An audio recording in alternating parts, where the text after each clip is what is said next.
episode 16, American Hammers TV. I don't know why I'm laughing. Oh, God. I have no idea what the hell that was on. What was that? We don't want to sit here and cry for an hour, so let's. I think we should. I'm still hungover. Not hungover, West Ham hungover from that, man. That's brutal. But anyway, Lee, as always, is my co-host, and I'm Tim. We have a special guest tonight who's been involved with a couple of supporters groups, West Ham related.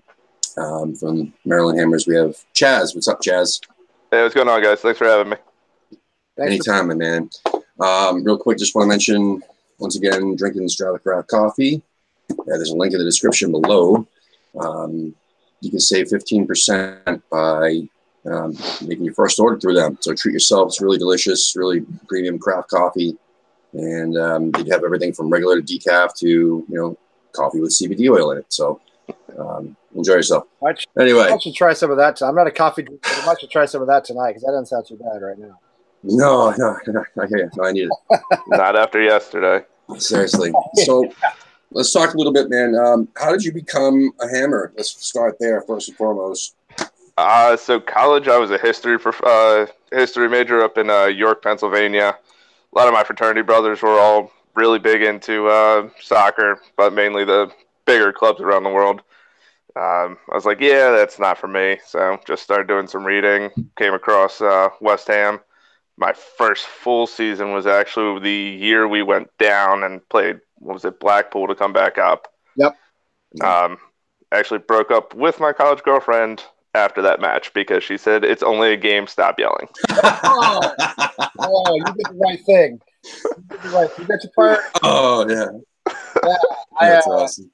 I watched that match with my buddy Ken, who was with us Saturday in Boston, and he's got low ceilings in his house. I tore the skin off my knuckles jumping up and punching the air and hitting the ceiling in his house. So yeah, you did the right thing bringing up with your college girlfriend. That was very smart. I don't know if you found another girlfriend or not, but West Ham is a bitch. So yeah, she's come to the match with me a few times. My 1.5-year-old's come with me a few times. She just sort of lets me go to the match by myself, though. She's not a fan of the yelling and screaming. Right. So you guys, now you go to the games in Baltimore, right? Yep. Okay, so we've had DC Irons on. Yep. We were actually. Yeah, I was going to say those are your neighbors, and you guys were all together on Saturday, right? Yep. Us, DC, Charleston. All made the trek down to DC and hang out. So, other than the match, how'd it go? It went well. No, it was fun. I mean, a lot of different cities, different experiences. Their pub's a nice little boozer. Great to meet a lot of people. A lot of guys from the Charleston group I had met in North Carolina when we went down there for the match. So it was good to see some familiar faces and some new faces. How many people did you have?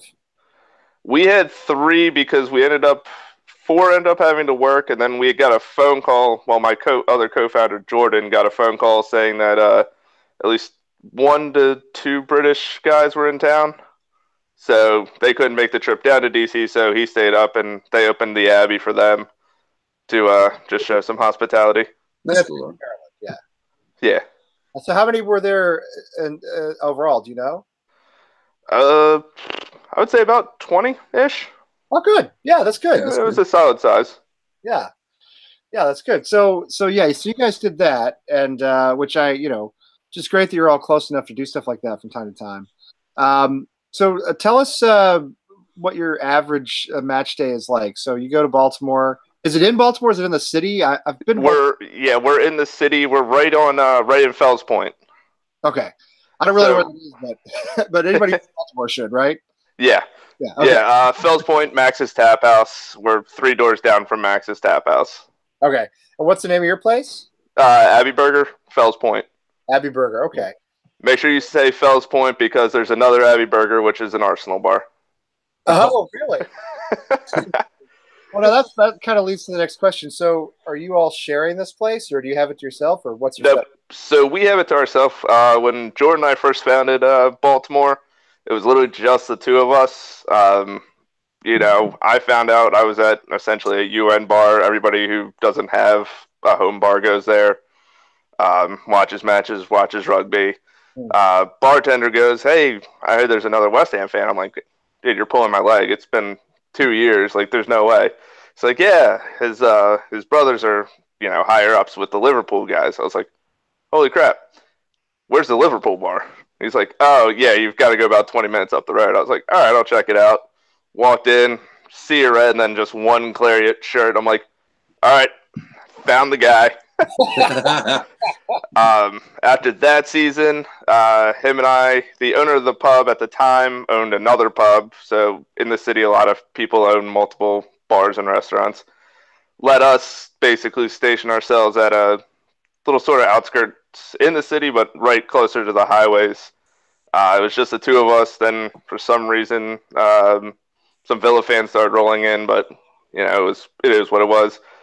Um, it was a fun time. And then after that, I actually moved to San Diego, where I met up with a few other Hammers and co-founded that chapter with a few of their guys.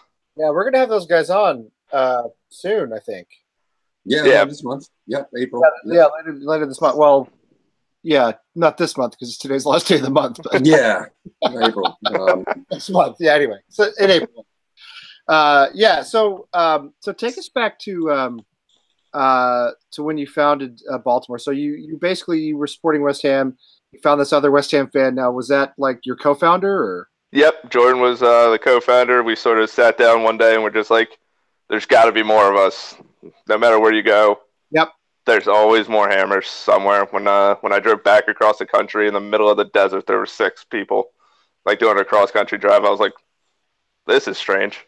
Uh, so we started making a Twitter, Facebook, well, 2 Facebook pages. Uh, Found a husband and wife couple who were West Ham supporters. Met up with them, sort of gave them what we were sort of projecting for the supporter club. They got down with it. Then from there, more and more people. Now it's not just the city. We have people from 2 counties away up in northern, like in Harford County. We have people coming from Howard County, Baltimore City. People in town because BWI is a nice little hub for everything. So we have people flying in a lot. And then coming up and hanging out. We've had people just walk by and they go, "Oh, we saw the Scars. We knew it was a West Ham bar." So you're able to put stuff up in the bar, like do you have like posters, flags, scarves that are up there all the time, or? Yep, we have the American Hammer scarf that the old Cincinnati rep did. Then we have a Maryland Hammer scarf, which I don't think I have hanging up on my wall right now, but it's probably somewhere. It's in my house somewhere. Then the owner of the bar has 2 big wood cutouts of our crest, of our Baltimore Hammers crest, done up for us that is secured into the wall. So and then stickers and everything. So you guys found this place. How'd you find the burger place? So this owner of the burger place owns the Arsenal bar, and then actually is or was a partial owner of the Liverpool bar. He's just really big in the soccer community. Does a lot with the, I believe it's the Craig Williams Foundation. So they do a lot of like sort of charity foot golf stuff, do donations and stuff like that. Cool. So he gets opening up at like 7:30 in the morning for the early games and stuff like that. Yeah. I mean, we'll get anywhere 7:30. We'll probably, I mean, the core group probably about 7 to 10 of us. Yeah. Usually he shows up with 2 boxes of donuts and 2 things of coffee, and we get to drink and eat donuts and watch the Hammers. That's nice. Yeah, that's awesome. I think it's so much better when you have a place of your own. Most of the people we talk to don't. They're like our friends here in Boston. They have to share a pub with somebody else because there aren't a lot of West Ham fans. There aren't a lot of bars in a lot of cities that open up early enough or will serve beer early enough, like 10 o'clock in the morning or earlier. for every club to have its own place. So yeah, nice that you have your own place. I think that's it's a better situation when you can do it. But I think if the numbers were different, I think it would like what we witnessed on Saturday. How many West Ham fans did we see in Boston? I would say it was hard to count because we were all kind of spread out. At least 100. But as a minimum of 100 and possibly as many as 200. I'd say, I know that's a big range, but I'd say 100. Yeah. Yeah. You think if the Boston Hammers actually had, even 60 regular, Hammers showing up to these events, they could petition that to a bar and say, listen, we got 60 on average showing up, not 10. Yep. And we'll buy coffee, we'll buy breakfast, whatever it is. I mean, whatever it is. You'd think that they'd be able to find a bar, themselves, but it's just a matter of, Chaz knows, he's been involved in multiple supporters clubs. It's not easy to get them on the regular, get supporters to come every single week. Yeah, and a lot of our guys right now are sort of in the process of, one of our guys just had his second son, or his first son, second kid. My son's a year and a half old. One of the other guys, him and his wife are expecting. So, even if those early matches, we don't get these huge numbers, instead of after the match, we stick around, we wait till the kitchen opens. We just order food, just, show them some more love for helping us out and letting us, hang out and supporting us. We want to support them as much as possible. Absolutely. Yeah. And I think, so what are your numbers on like an average match day? 15 at least. Good. See, I think even if we could pull that in Boston, we could find a place. I mean, the Boston Hammers are great guys. It's nothing to do with them. I think one of the problems we have, just as an aside, is that like Tim and I live 30 miles from Boston, and it's not easy to get into the city and out of the city. It's a hard city to get into and out of. Oh, yeah. It's been where they watch the game is way down near like UMass Boston. It's one of the hardest parts of Boston to actually get to. I know that sounds weird, but it's true. So that's part of one of the issues, I guess. But 15 people, I think if you were to go to a small bar, a small pub, restaurant, whatever, and say, hey, we can get 15, 20 people in here on Saturday mornings, all of them are going to get food and drinks. Mm-hmm. I don't see why they wouldn't open up at 10 a.m. That's not an unreasonable hour. That's not like you're asking them to come at 4:30 like they do in Fresno. Yeah, I did do that in San Diego. That was awful. Now, did people show up for that in San Diego? The 4:30 matches? About 5 of us usually, but it would vary quite extensively. That's tough. Yeah, I imagine. Yeah, and that was definitely one of those places where we were sharing the bar with 3 or 4 other teams at any given time, not just EPL, but national teams and everything. So, how many other groups have you visited? 1, 2, 3, 7 at least, or have been in some way, shape, or form part of helping them, or meeting up, whether it be in North Carolina. My company took a brewery trip. Well, our brewery put a trip on for us to go to New York. I ended up calling James out of the New York Hammers, and I said, "Hey, I hate Times Square. Where are you guys at?" Jumped in it. Craziest cab ride of my life. I thought I was going to die. It was like, "Oh, you'll be there in 20 minutes." I looked down at my phone. "You are here." I'm like, "All right, cool. It's been 7 minutes." I think I need a new change of pants, but I made it. I've been on a couple of those in New York. I know how you feel. That's funny. Sorry, I totally lost me. You made me laugh about the cab ride. I forgot what I was going to ask you next. I totally lost my train of thought. So that's cool that you guys that you've been able to do that. Did you take those trips just to visit those? Were you there for another reason, or just games? Minus the New York trip. Usually, I know like early on when we started, we reached out. I mean, New York's the biggest chapter, bar none, in the U.S. So there was always talks about trying to just do a massive meetup. Unfortunately, scheduling with 7 to 10 states on the East Coast just doesn't necessarily work out the best always. And I was going to say too, you have a little kid. Tim has 2 kids. I have 2 kids, and they're all they're young. They're all 10 and younger. Mine are 8 and 5.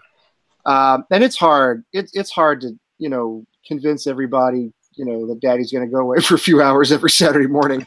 Yeah. And I coach my son's soccer team, my older son's soccer team on, fall and spring, and that season starts in like 2 weeks. So, once that starts, those games are Saturdays at 10. You can't do much about that. No. So yeah, it's hard. It's hard to get in. But did you say you work for a brewery? So I work for a beer distributor. Oh, okay. Okay. So one of our breweries, who's one of the biggest ones in the state of Maryland, we went to a Ravens-Jets game up in New York. Took us out. We did the sightseeing. Most of us broke away and went to breweries up there. Then they were like, "Oh, we're going to go to Times Square." And I was like, even in the beer industry, I cannot do large groups of people. Just not a fan of it. It's just touristy. Yeah. There's so much better in New York to go to than Times Square, which is all just people gawking up at the big billboards. Yeah. So we ended up leaving there, went to some of James's pubs and just screwed around for a while. Then it was 3 a.m. I'm on a train ride with James into New Jersey. I'm like, oh boy, how am I going to get back to the hotel? That's a good night, though. That's a good day out. Yeah, the roommate hated me because I went to get some water and smashed a rocks glass in the bathroom, and he woke up like a shot out of a cannon. Well, these things are going to happen, right? Oh, yeah. I visited Baltimore back in the summer of 2012, and there was a Liverpool and Tottenham match at the M&T Bank Stadium. Did you catch that? I caught it. I didn't go into the city for it. No. So Jordan was there with his brothers, I believe, or at least was at I want to say that was before their new bar, but I'm not 100% sure. It was just going to be a sea of red and lily white. Except for me. I was wearing this bad boy. Yeah, this one. That's kind of bright. And the hotel I was staying at was right next to the Tottenham hotel, or the hotel that Tottenham was staying at. And I just waited as they all got off the bus, just like this, against the wall, staring at them all down. Got the Doc Martens on. I was afraid to say anything, just in case, something happened. I was by myself. So, but no, that was fun. And I got to sit in the Tottenham section, which was even more fun, as they're all singing songs, and I'm trying to disrupt them. That was fun.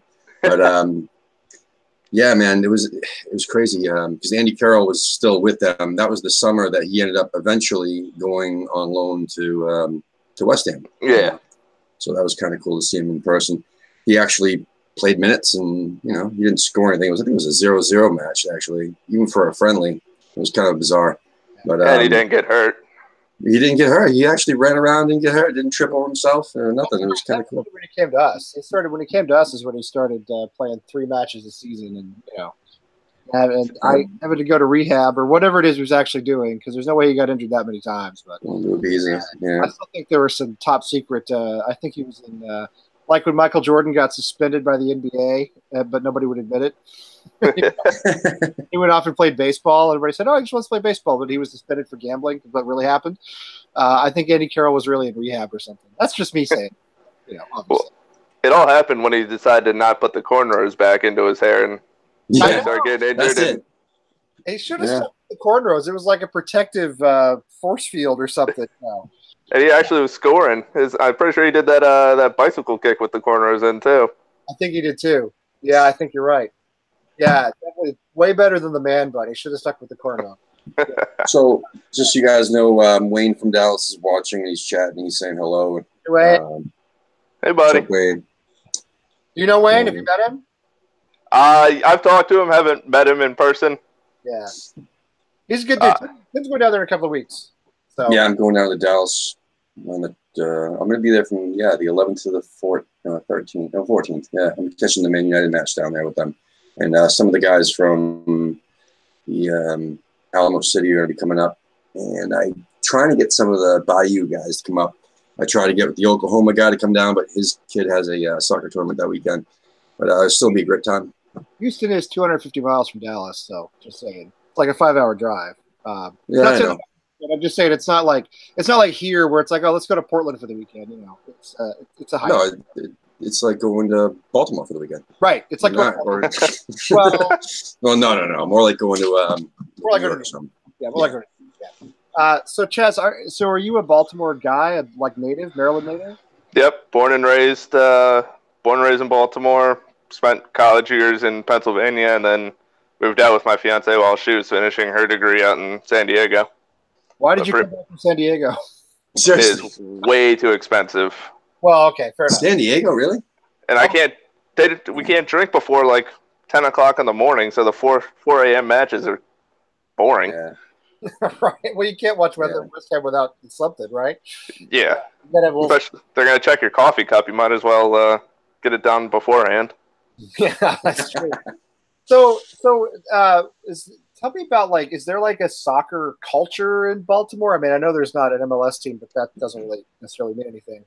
Is it there? Like, do people pay attention to it? Is it popular, or is it not really? So usually, the last 2 major tournaments, Baltimore's been ranked either number 1 or top 3 in total viewership across at least the East Coast and I think over the U.S.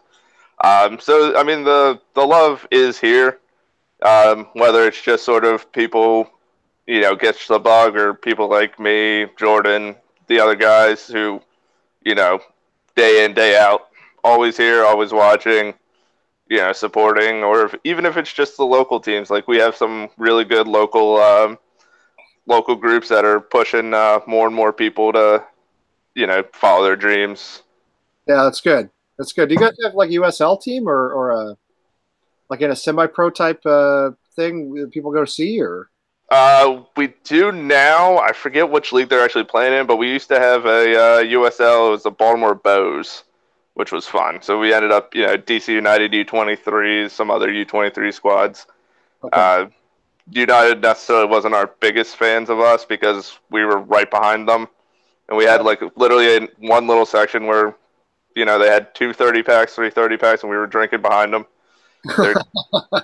Their coach was Scottish, so somebody decided it was a brilliant idea to give me a megaphone, and I started playing the Braveheart theme song through it.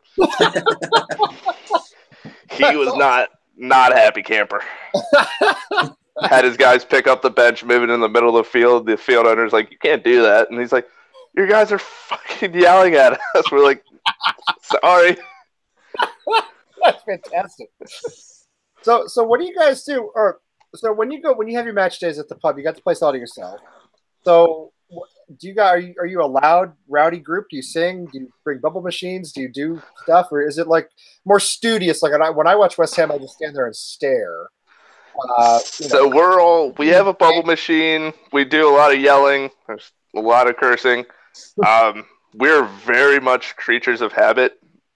I will sit in the same spot. I will literally wait till if it's a late game, I'll wait till someone moves, and then I will take my seat back. Like, no, this is my seat.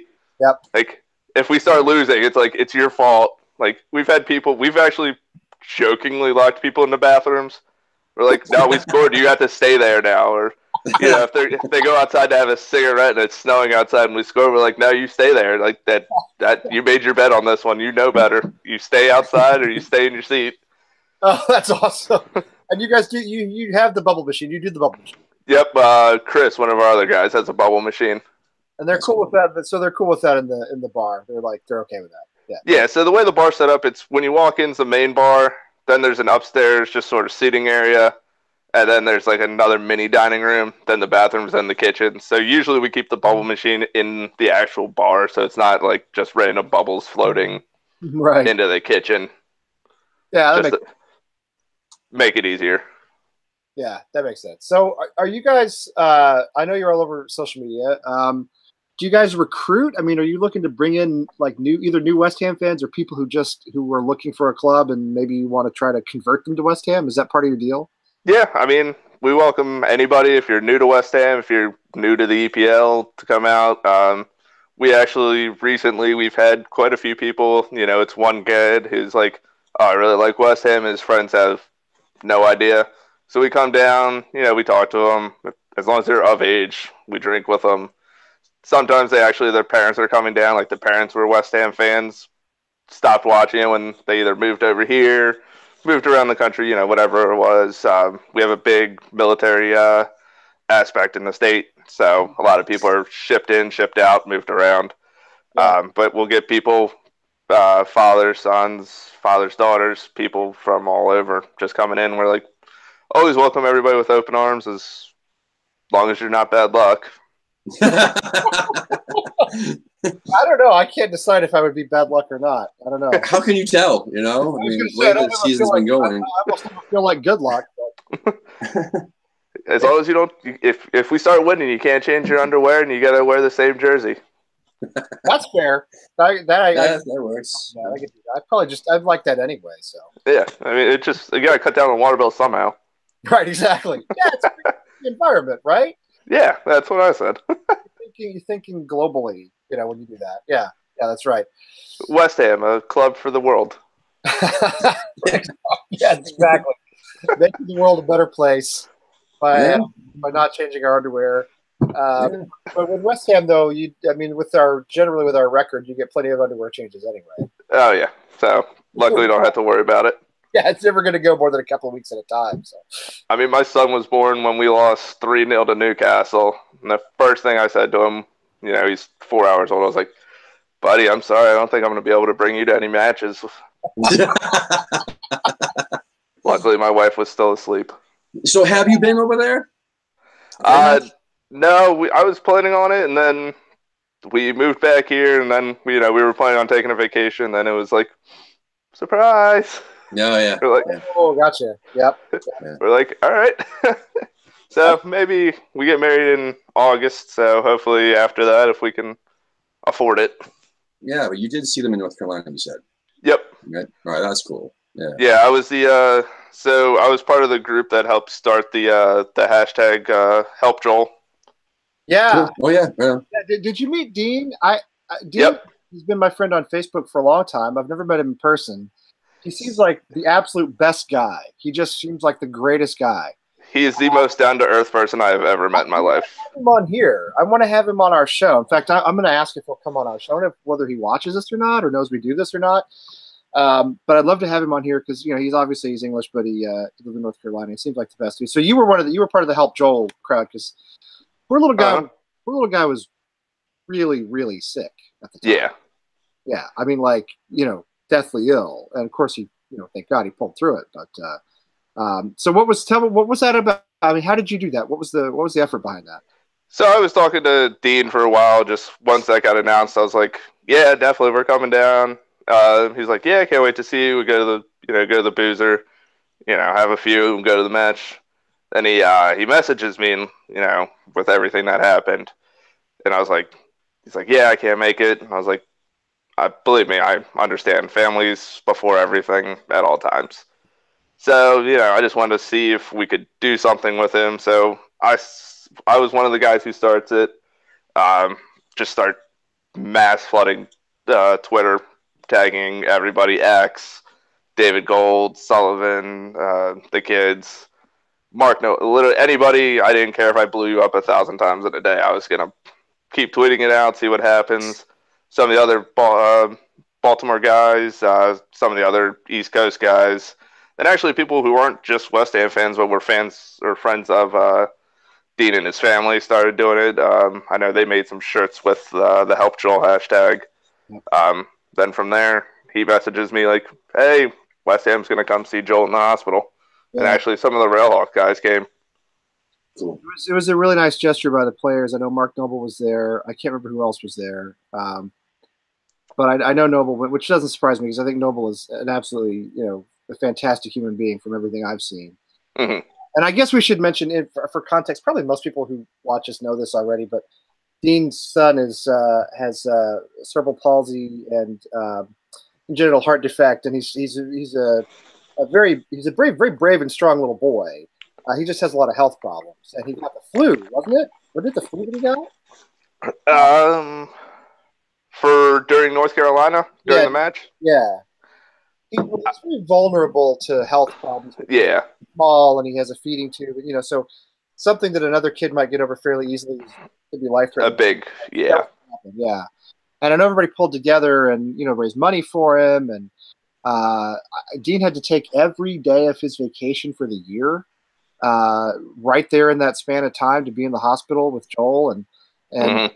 you know, it was a really, I mean, I was following it on social media, and it was a really like tense, difficult time. But I think everybody pulled together for him, and the little guy pulled through, you know, and he's fine. He's okay. I mean, he still has a lot of health problems, but he's, you know, moved on and moved forward. So Yeah, exactly. that was a nice thing that you all did, though. That's a real West Ham family thing to do, I think.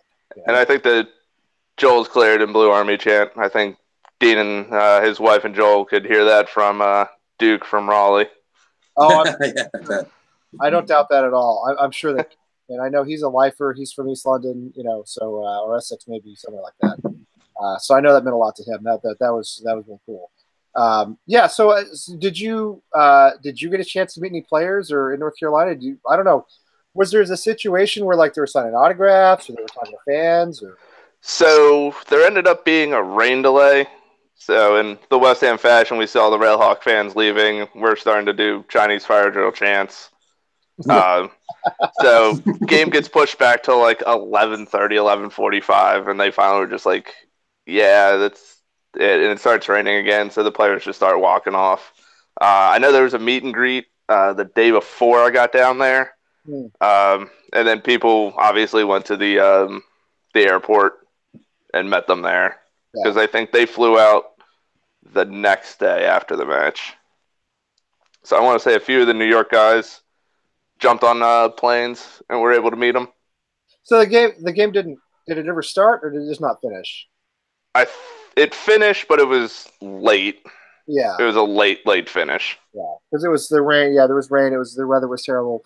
I had forgotten about that part of it. Actually, I'd forgotten. I really what I remembered about that game was Dean and his experience with Joel, and I'd forgotten about what actually happened in the match. So, you know, well, it's a friendly. It's you know, it's just, yeah, we didn't lose, so it was all right. Right. Yeah. Exactly. Yeah. It's always good. Always good if we don't lose. That's all you can ask for, really. Yeah. That's cool. That's cool that you guys did that. I don't know, Tim. It's about 25 minutes. Do we want to discuss West Ham, or do we just want to keep talking about fun stuff? I can't decide. Well, why don't we? I don't want to. I could rant for 25 minutes, but I don't want to do that. So yeah, well, no, we can touch a little bit on it because that'll tie into our experience at the Fan Fest and stuff, and yeah, which is equally shit. I mean, so we went. We've been talking about this on the show a lot. We went into Boston for Premier League mornings, Premier League Fan Fest, whatever it's called. And I don't want to go on a long time about it. No. Essentially what happened was we were able to get into the Cask and Flagon, which is the bar where the games were on TV, because we had RSVP'd. And thank you, by the way, to David and Paul from Boston Hammers who helped us get in. So I had a friend come at the last minute, and Paul was able to get him a ticket and help him get in. So anyway, they were good to us. They helped us a lot. So anyway, not everybody got into the bar. A lot of people had to wait 4.5, 5 hours or more to try to get in a standby line. There was the first kid in line was wearing a West Ham shirt. Yes. And he had to wait 6 hours and 20 minutes. Jesus. So he waited 6 hours and 20 minutes. And he was the beginning of that line. Right. The line without the code to get in. Yes, the standby line. So he waited 6 hours and 20 minutes to see what we all saw on Saturday. So you can imagine what it was like, what his day was like. But I felt awful with that, yeah. The only, I mean, briefly, what I liked about it, free food and free beer, 4 free drink tickets per person, which I thought was exceptional, and then free food if you were inside the pub. If you were outside in the street party, you didn't get anything for free. And then if you were in the pub, you couldn't leave the pub and go out in the street party and come back in, which is what I wanted to do because with my wife and kids, my boys got inside that pub and they were in there for like 10 minutes and it was too much for us, too crowded, it was too loud, they couldn't handle it. Yeah. So my wife took them out to the street party and I thought, well, I'll go out there and join them because we were there 2 hours before our game started. But I'll go out there and join them and hang out for a minute, then I'll come back in the pub for the game. We can't do that. So we had to chill in the pub for like 2 hours and watch. God, it must have been 4,000 Manchester United fans, bandwagon Manchester United fans in there. And anyway, and long story short, yes, free food, free drink, that was great. But then we had no opportunity, and this is why I'm so angry about the way West Ham performed on Saturday. At no point did we get to sing, cheer, chant, show the kind of fans we are. We were there in pretty good numbers. Our game was the last game of the day. A lot of other fans had gone home and cleared out. It was us and the Everton fans, and there were a lot of Everton fans. I had no idea there were so many Everton fans in Boston. Who knows why, but Liverpool I can understand, but not so much Everton. But so we're last game of the day, and Manchester United fans finally started to go home to some extent, and we had kind of started having place to ourselves. I think we sang Bubbles one time, like before the match started, because basically we concede within 5 minutes, right? Mm-hmm.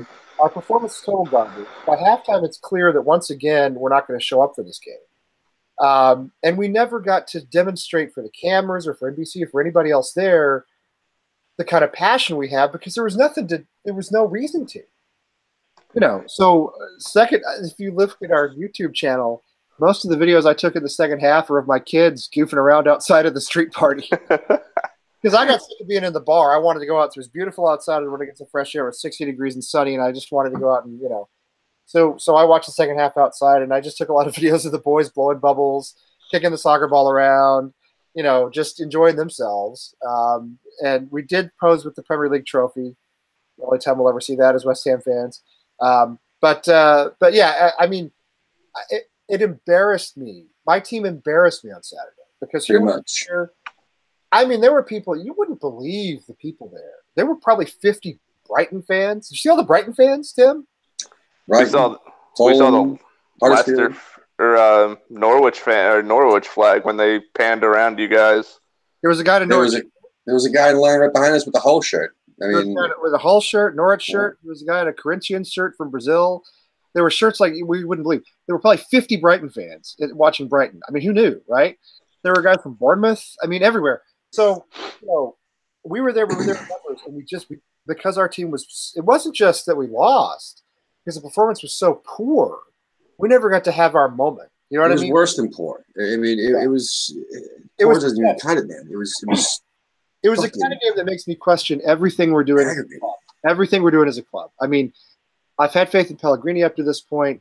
I've generally thought that we improved our squad after last season, but I don't know. We could easily come through April with 0 points if you look at the fixture list. It's not impossible. Yeah, I mean, there's, 18 points left in the season now. Do I see that happening? No, I see a few we should win. We are going to be playing a few of the powerhouse clubs now. But, I mean, the biggest thing to me was we had a 49.5% possession rate. Couldn't do anything because it was like Sam Aldris. We'd get the ball at the midfield, kick it up once, go back to the line, kick it back to Fabianski, and then try and hoof it. And then the other thing was, like, when we, as soon as the alert came through everybody's phone, Perez starting is why? What? My son has a better shot than Perez. I know. I could go out there at 45 and be better than Perez. I didn't even know he was on the pitch. You never know he's on the pitch unless he's losing possession. The only time you ever hear his name called is when he's turning the ball over. Our buddy David from Boston Hammers read the lineup for West Ham. The TV crew caught him actually long before our match started, hours before the match started. As soon as he got there, saw his West Ham shirt, pulled him over and said, "You read the lineup today for West Ham." And you could see, if you go back and watch it, he's got this disbelief on his face. Yeah. He starts off saying that we have the best, most supporters in the Premier League, which of course is true. And then you see he sees the screen and he's looking at it like, Obiang? I mean, Obiang, when's the last time Obiang was in the starting 11? Pellegrini got this so wrong on every level. He got the tactics wrong, he got the formation wrong, he got the personnel wrong. It was devastatingly bad. It's the worst 11 we've put out probably since I'm not sure we've put out a worse group of players maybe since we were in the championship, in all seriousness. It was pathetic. Arnie on a wing never made sense to me. You could see the frustration in him mouthing something to a fan when he came off. Here's his story I heard is this. He comes off and he slams his water ball into his chair. And the fan looks at him and says, "At least you can hit something." And then he turns around and he tells the fan to shut the F up, which you can read his lips saying that. It's pretty yeah. Arnie on the wing, which he hates playing on the wing. He hates playing. he ended up switching, which pushed Perez over in the wing. Who, yeah, which what the? Lanzini is not fully recovered from his injury. I think that much is clear. He's not the player he was last season. Even he was kind of out wide to accommodate Perez. That made no sense to me. I know we had a lot of guys not available, but why we didn't have Balbuena in there instead of Agbana? Although the first goal was Issa Diop's fault. I'm sorry, but it was. I love Issa, but that was his man. He didn't even mark. yeah. And he started to look tired. To me, he started to look like a guy who, could manage a season in French football, but stepping up in Premier League, he looks tired. Zabaleta looked like he's spent too much time on his coaching badges and not enough on the training pitch. Running around, he was like 20 steps behind everybody. He looks 5 steps slower than he did the previous match that he was out there. He looked fine the last time he was out there, and he looked extremely slow, which is crazy. And then why wouldn't they put? I mean, I know they didn't have anybody on the bench. Well, they did. They had Antonio. They could have put Antonio in for him. I mean, Antonio's played right back before. They could have done that. They could, the substitution in the second half was just stupid. Other than they needed Chicharito on the pitch, so that was smart. I thought Chicha should have started. Antonio probably should have started with him, actually, on the wing or up top. Yeah, that was. Yeah, I know Noble had a death in the family or something. He couldn't play. I know, we had some injuries. Fredericks wasn't available. But there was no connection. I mean, that starting 11 baffled me. With guys out of position, it just didn't make any sense. You could see it. I mean, even every pass that Snodgrass made, Snodgrass is a workhorse. Yeah. I mean, his passes were 20 feet ahead of everybody. Yeah. I mean, he was trying. He was trying. He was getting frustrated with everybody. Everybody was getting frustrated with him. And I'm like, there was no communication. Manuel Pellegrini was screaming from the sideline the first 5-10 minutes of the game. The whole first 10 minutes of the game, he was like, talk. No one's talking to each other. They're all bickering. His fault. It was his fault, but at the same time. Yeah. At the same time, I mean, they're professionals. They need to fucking do something. They weren't doing shit. Usually I blame the players. I mean, 9 times out of 10, I blame the players. This time, I think mainly Pellegrini takes 75% of the fault. I do. I think the other 25% is they didn't show up. Yes, 100%. What did you think, Chaz? What was your? I mean, I know you were as upset as well. What was your take on once that lineup was announced, there was pretty much a collective like, oh, great, this is what's going to happen. I mean, if you look at the stats are extremely misleading. 420 passes, 431 for Everton. Most of our passes were back passes. Yep. I mean, like you were saying, we had Lanzini try and run out onto the wing and then try and cut back in, which it will only work if Anderson's there. Right. I mean, Arnie doesn't have the footwork to get around somebody. Perez is a gargoyle. He shouldn't be on the pitch to start with. I mean, Snodgrass is good, but unless you're going to be, he's not going to run an overlap because they don't want 2 people on his side. They're going to put Lanzini's going to cover the weakest link. I mean, I hate saying it, but that's Rice and Noble. Rice always overlaps on Noble because Noble has a tendency to lose it. He does. And then he'll try and go into a slide tackle. And I will say this year, it seems like now that Rice has, really proven himself, Noble's standing on his feet a lot more. He's not giving up the ball and then trying to run 15 yards and sliding another 7 and trying to, nick the ball back because he knows that Rice is behind him. He's been better. And we've been sitting here for weeks talking about how we love Mark Noble and his effort and his legacy at West Ham, but it's time to move on from him. And yet, man, I would have given anything for him to go out there on Saturday. We're not the only ones, too. I mean, 100%. They've been talking about that. I mean, Obiang just offers nothing. As you said, Snodgrass works hard, but there was no communication. And again, just out of position, out of sync. And to me, you have this concept in American football of garbage time, right? So he gets up, 35-7 in the second half. The backup quarterback comes in, he throws a couple of touchdown passes and he pads his stats, but they still lose, by 3 or 4 touchdowns. If there's such a thing as garbage time in football, in soccer, it was our second half against Everton. When they just decided they'd done enough, we clearly were not mounting anything. So if we had 49% possession and hundreds of passes, it was garbage time. It wasn't.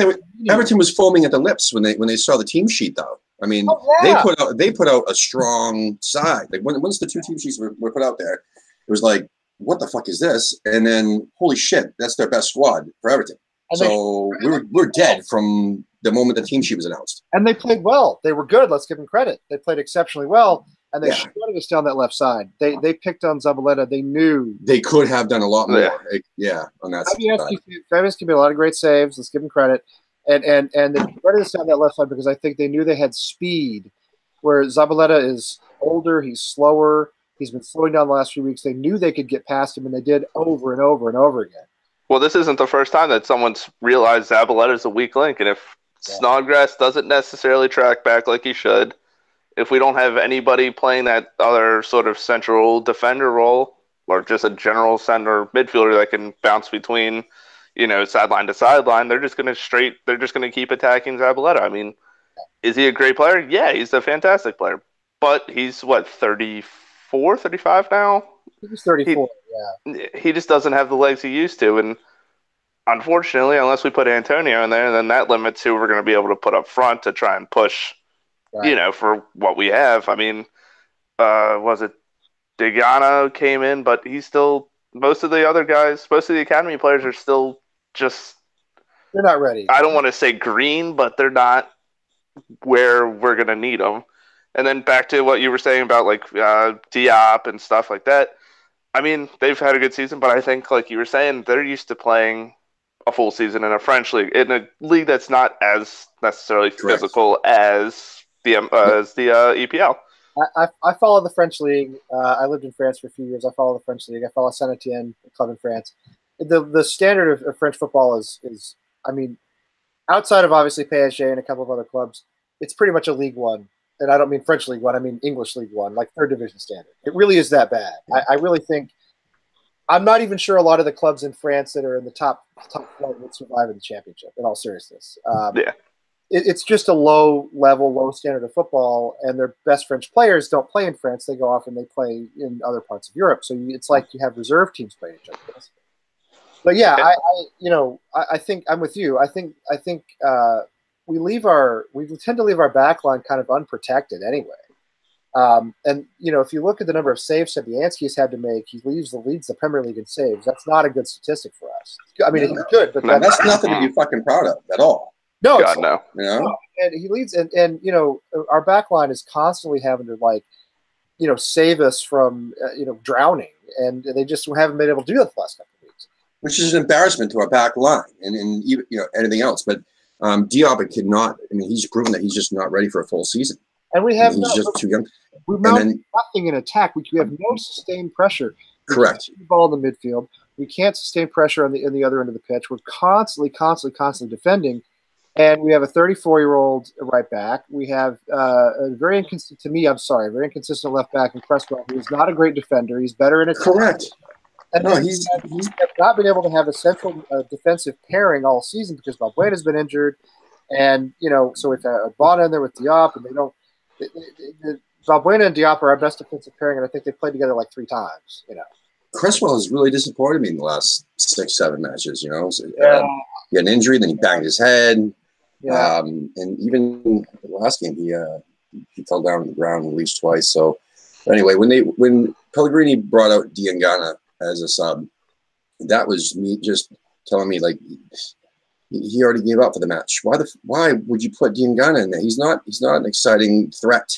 He's not someone who, especially against an Everton, the way Everton was playing that match, that was just showing me he needs to get him some minutes or something. I had to wonder if he even wanted to win this match. And I mean, that starting 11 to me was so, and I know we had players unavailable, but was so weak and they don't want 7th.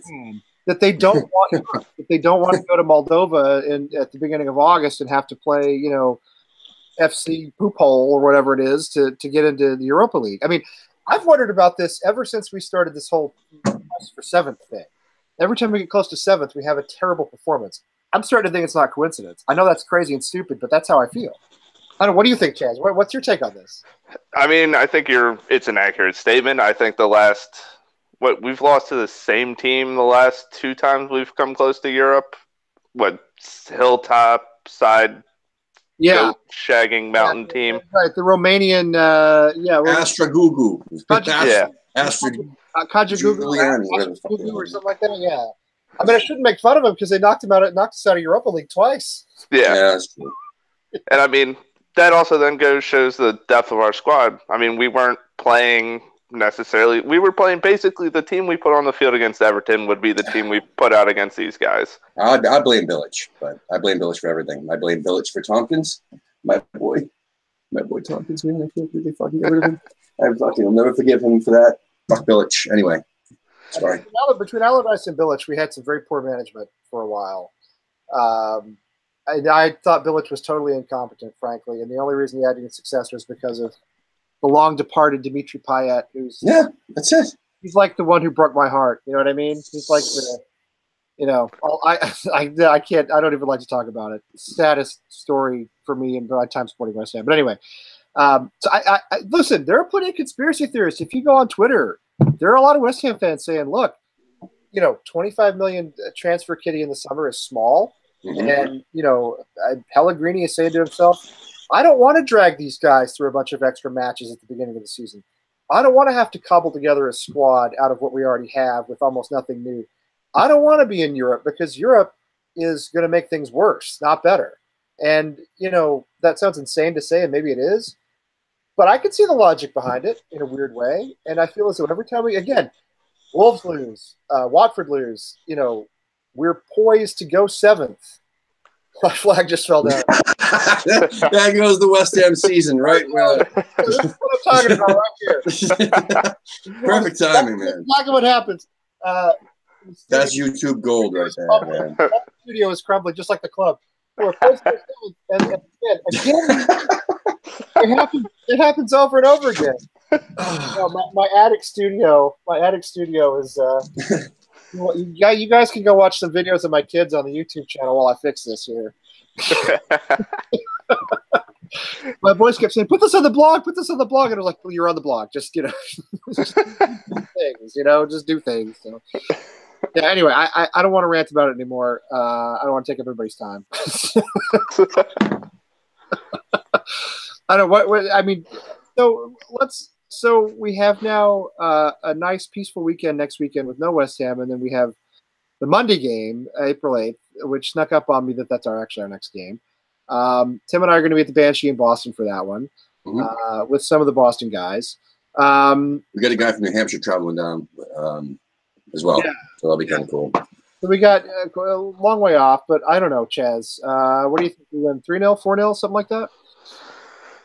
I mean, Andy Carroll's going to put the cornrows back in. Arnie's going to somehow not get shot coming into the stadium. We're going to announce our new signing, a free agent striker named Carlton Cole. Hey, it can't be any worse than what we have right now. I would take him back right now, honestly. Didn't we do that before? I think it was. Yes, we did. We released him, and then we signed him like midway through one of the seasons. I think 13, 14. I want to say he went to Celtic and came back. He went to Celtic, came back, and now he's with he's at the Chadwell doing the youth squad. Yes. Yeah, Collison, yeah. right. I mean, it's funny because if ever West Ham were going to do a very West Ham thing, it would be to go win at Stamford Bridge on Monday. Not tomorrow, but a week from Monday. I think it's unlikely, but I'm just saying that's the most West Ham thing that could happen. Get our hopes up again, and then fucking crush us when we go to Stamford. We go to Old Trafford. Yeah. I mean, it all depends. If we play two strikers like we need to, and could be possible. I mean, Cheech is a poacher. Obviously, Lanzini's still not 100%, but I mean, all of us pretty much thought that when we saw, the injury and how long he was going to be out for. But I still think if we're going to play Cheech as a sole striker, we need Antonio playing up there with him. Agreed. At least Antonio will just muscle people out. And, he's going to get, 6 out of 10 shots blocked? Sure. Those shots are just could fall right to him. The other 4 will land in your backyard. The other will go into orbit. But you know what? But you're right. He'll get the ball. Should be healthy, though, man. Cross the ball. Yeah. The other player, I think, I really don't know what his injury situation is. The other player I thought we missed dearly on Saturday was Nasri. I think Nasri, 100%. Yeah. Huge for us. He changed that game against Huddersfield. He got us back into that game. I think if we have him against Chelsea, it's the only way we have a chance of getting any kind of result.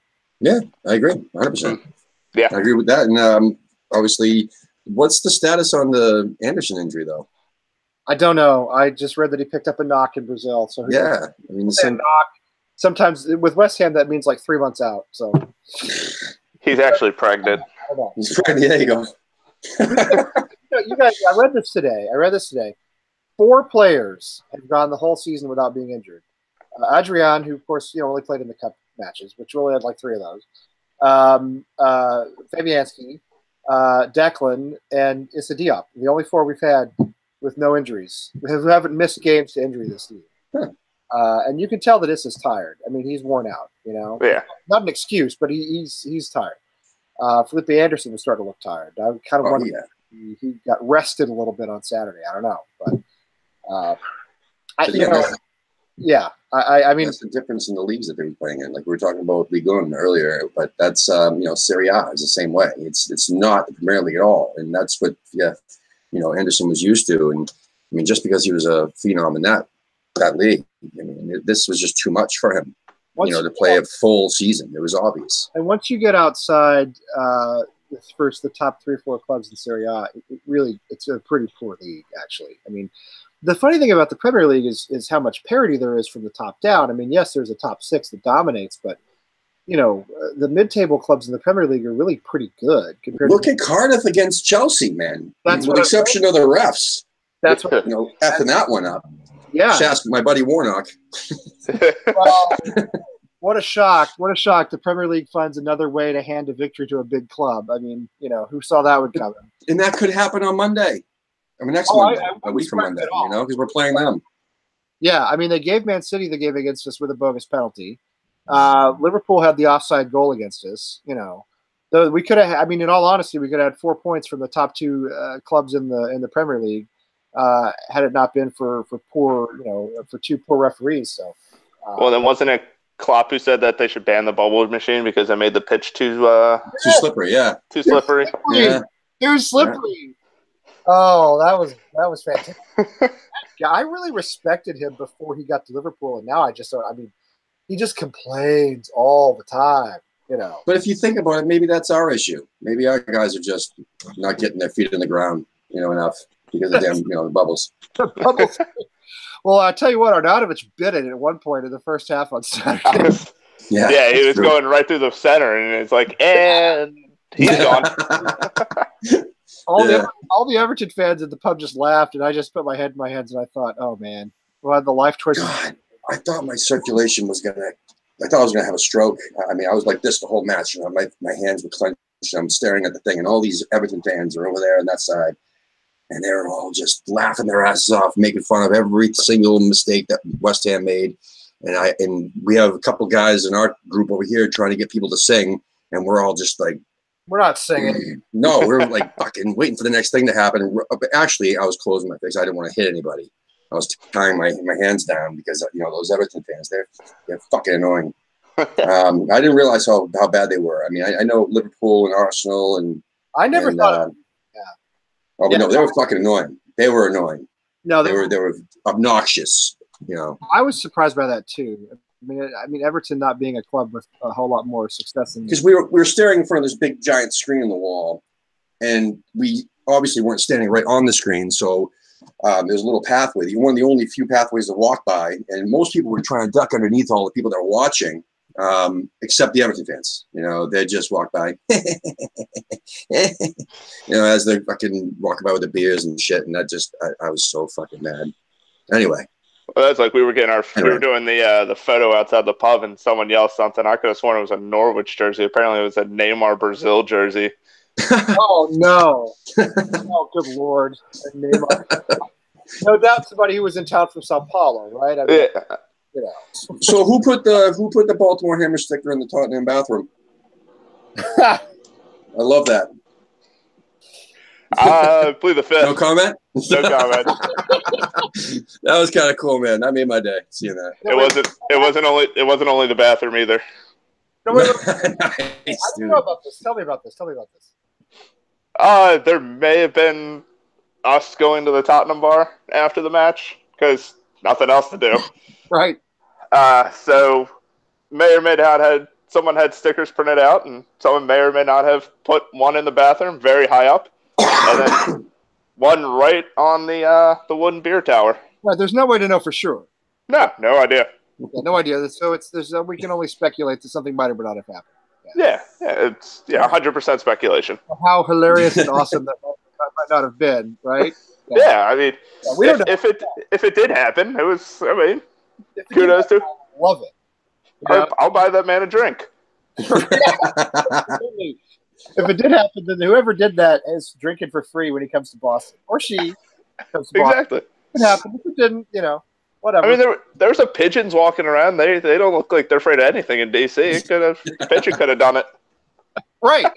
No, DC. You got to be. If you're a pigeon in DC, you got to be tough, man. Yeah. Because Baltimore too, because those are there's some trouble gets stirred up in those places. So yeah, pigeons. I wouldn't pigeons at all. When I was walking to the pub, I turned down a side street, and there was like just 5 pigeons. They all just stared at me. I was like, I've survived 29 years in Baltimore. I'm going to die from a flock of pigeons shanking me in D.C. Oh, man. I'll tell you, I was in D.C. one time. It's been about 20 years. I was in D.C. one time for work. My ex-wife was with me, and we went out for seafood, and she got food poisoning from the seafood place. And I didn't know she had food poisoning. And long story short, I walked out of our hotel, which wasn't in a bad part of town. But I walked down the street in D.C. at probably 4 a.m. to try to find her some medicine or something. That was terrifying, man.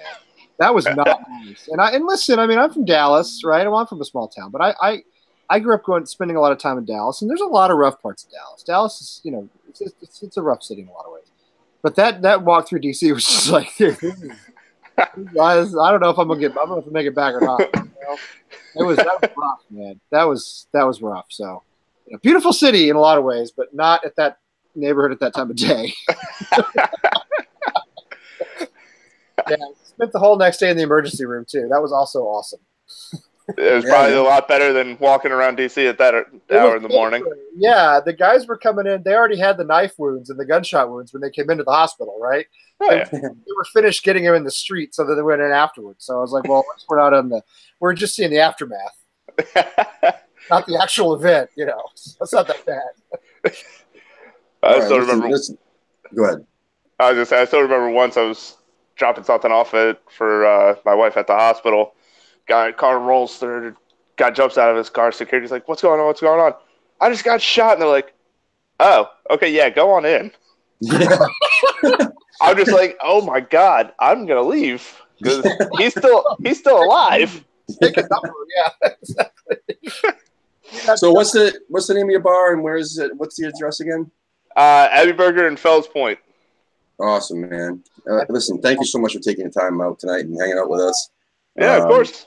Yeah, Chaz, you were great. Really appreciate it. Fantastic. We've been looking forward to this. We've been looking forward to this for a while now.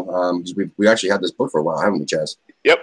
Yeah. So appreciate. We'll definitely have you back on at some point because once we run through the groups, we're obviously going to have some of you guys back on again. So speaking of what we got coming on, so we got Knoxville next. Knox Hammers on the 4th. We have Seattle on the 7th. Of April, and we have Chicago on the 11th and Nashville on the 14th. We also got Holy City, who you hung out with this last weekend. We got them on the 18th. We got Bayou Ironworks on the 21st. We haven't really booked the 25th yet, but San Diego, someone from San Diego is going to join us on the 28th. Also, in the meantime, we're doing some special Monday episodes with people, YouTube related or any West Ham media related, living in the UK. We had Mike Manera from Hammers Chat with Mike on Mondays, a couple of Mondays ago, and we also had Holly Worthington on, who's worked with West Ham, doing video for them, who's also going to be working with the West Ham ladies in the future. And so anyway, tomorrow we got Wayne's going to be popping in for this one too from Dallas.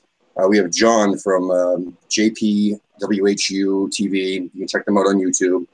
If you see our posts on social media, you can check out his videos. It's kind of cool because he's very serious when he does his videos. He's not up or down with his emotions that much, except for his last video he just put out with this Everton match. You looked pretty upset about that, which we all are actually. So around 2 p.m. Eastern time, we're gonna have John on. I don't have anybody for the 8th since we're going to be doing some video from the Chelsea match that Monday. But on the 15th, we got Gio from Hammers Chat booked. So if you guys watch Hammers Chat out there, Gio, that'll be a fun one. And then on the 22nd, already booked, we have Nick from Crossed Hammers, which will be really exciting. I'm not missing that one. Especially if you see. I'll work at home that day because I'm not missing Nick. If you guys have ever seen Nick on TV, I mean on social media. My 2 favorite videos of his are last season's Leicester City match. He did a fan cam with West Ham Fan TV, where we won 2-0, but he wasn't happy. Oh yeah, that was one of my favorites. He's like, I hope they fucking go down. He's like, they deserve those fucking bastards. He bitched about the the owners and such. But anyway, if you watch his fan cam from inside the stadium on West Ham Fan TV from Saturday, you got to see that. Just honestly, you guys check out YouTube's, West Ham Fan TV and their fan cam with Nick, NIK, and you won't be disappointed. Just make sure the volume's low if you have your kids around. Also, West Ham, the West Ham Metalheads group. If you guys are part of that on Facebook, I don't know if you're into metal or not, but yeah, man. Yeah, West Ham Metalheads. That's a great group. A lot of great music floating around on there, and they have their pre-games in England, in London, at the Cart and Horses, which is the bar where Iron Maiden was formed. I've been there, man. It's a great place. Yeah, so this is going to be good. I mean, all the rest of them are going to be great. Don't get me wrong, but we're also going to have. Yeah, sorry, man. We're going to have Nikki from West Ham Fan, Nikki Hawkins from West Ham Fan TV. We're just trying to figure out if he's going to do, which date, figure out the time, because, we have time on Mondays to do a couple episodes. And so far we only have like one for every Monday coming up, but we'll get Nikki Hawkins on too to represent West Ham Fan TV. That's like what we aspire to be. West Ham Fan TV is the biggest West Ham YouTube channel, biggest West Ham social media network. So those are kind of our heroes we're trying to be like over here. So yeah, between them and Hammers Chat, and pretty much taking things from all of them and just trying to unite us all. And we also united all of them, yeah. And the reason why we're doing these shows on Monday, just so everybody knows, is to introduce the American fans to these channels out in England that maybe you haven't even heard of yet, or maybe you guys really aren't big into YouTube. Maybe you're watching this just because a friend of yours is on the show, like Jazz or something. But you should definitely check out these other YouTube channels. And for everybody in the U.S., the American Ironworks.wixsite.com. Some of the groups help start that up. There's 2 main guys, but help everybody to find local groups around you. We had somebody, who was it, Tim, who we had on, who was one of the guys who started that? I can't remember who it was. Wayne. It was Wayne. Okay, yeah. Okay. Wayne from Dallas. Yeah. Yeah. And I have no memory for anything. So. And then Jake from New York started American Hammers group on. Right, on Facebook. Yeah, on Facebook. Yeah, which is also those 2 work hand in hand. Even if you go to their website, the American Ironworks.wix.com, I think it is. Yeah. That you were talking about. They mentioned that they work hand in hand to help try to unite. And show everybody, besides using the NBC Sports Soccer bar finder thing, if you're looking for a place to go, if you're coming from overseas to America and you need a place to watch West Ham with fellow West Hammers, and it's pretty cool. But anyway, once again, thank you guys so much. Thank you, and awesome. Thanks, guys. Come on, you Irons.